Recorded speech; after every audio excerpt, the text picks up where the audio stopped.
This story begins with a promise, a grand one, that would define a generation of technology. It was 2007 and Steve Jobs stood on stage, an electric charge in the air, like a magician about to reveal his greatest trick. He held up a sleek device and declared, "This is not a phone. This is not an iPod. This is an internet communicator." What he was really holding was something far more disruptive, a Trojan horse that would march into the heart of every industry, from music and communication to banking and media, and set them on fire. It was the birth of the iPhone.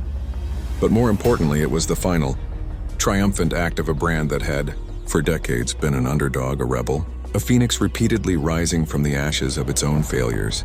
This is the story of how Apple, a company born in a garage, became the most valuable corporation on earth by mastering the art of the comeback, the power of design, and the brutal reality of controlling an empire.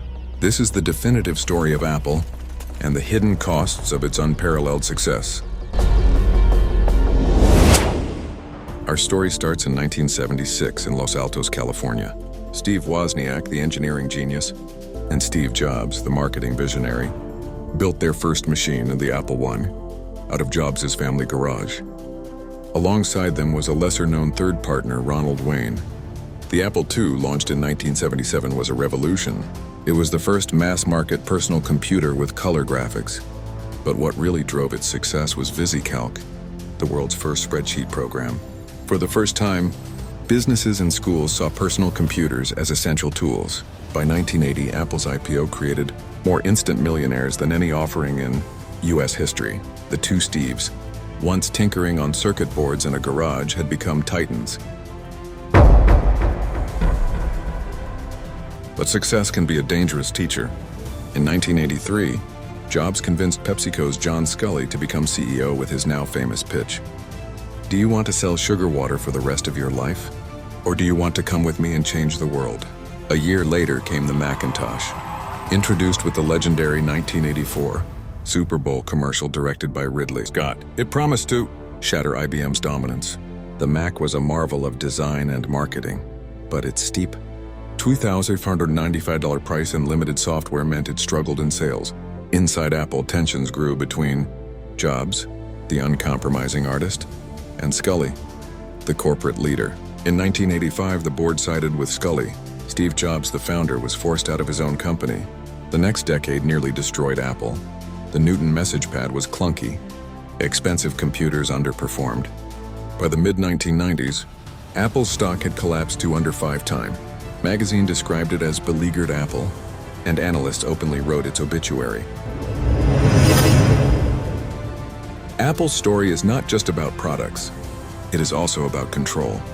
Apple has long cultivated a culture of extreme secrecy. Former employees describe working in windowless rooms, cut off from colleagues, forbidden to know the full scope of what they were building. In 2011, Apple even filed a lawsuit against a former worker for allegedly leaking trade secrets. Secrecy became a philosophy, control as virtue, trust as vulnerability. But perhaps the darkest chapter lies in its supply chain. According to the New York Times 2010, Apple's primary manufacturing partner, Foxconn, faced a series of worker suicides, with employees enduring grueling hours, low wages, and harsh conditions. At its peak, Foxconn's Longhua facility employed over 400,000 workers. Apple responded with audits and pledged reforms. But the revelations left a haunting question. How could a company that built products celebrated for their human-centric design be complicit in such human suffering? In 1997, with Apple weeks from bankruptcy, it bought Next, and with it brought back Steve Jobs. Jobs slashed dozens of failing products, streamlined Apple's lineup to just 4 computers, and launched the Think Different campaign.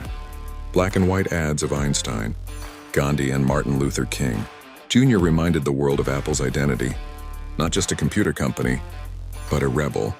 Then came the iMac, colorful, translucent, playful, a computer as much art as machine. Apple was alive again. Reinvention of industries. In 2001, the iPod arrived, coupled with the iTunes Store. It rewrote the music industry, offering a legal, elegant alternative to piracy. But the true revolution came in 2007, the iPhone. Its multi-touch interface, sleek design, and app ecosystem created not just a product but a new economy. A year later, the App Store turned the iPhone into an infinite platform for developers to build the future. Apple no longer just sold devices. It built a walled garden, seductive, intuitive, and immensely profitable. Today's Apple. Under Tim Cook, Apple has transformed into an empire. Its services, Apple Music, iCloud, App Store, now bring in predictable billions.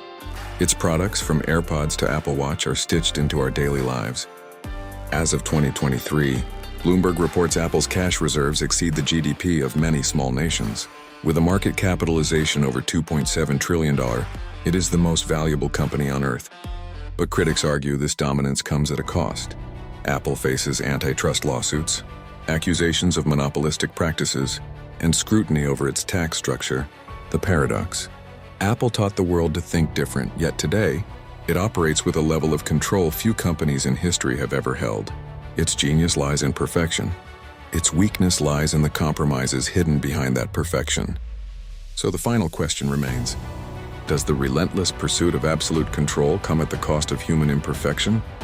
And at what point does a brand that promised to change the world simply become the world it now controls?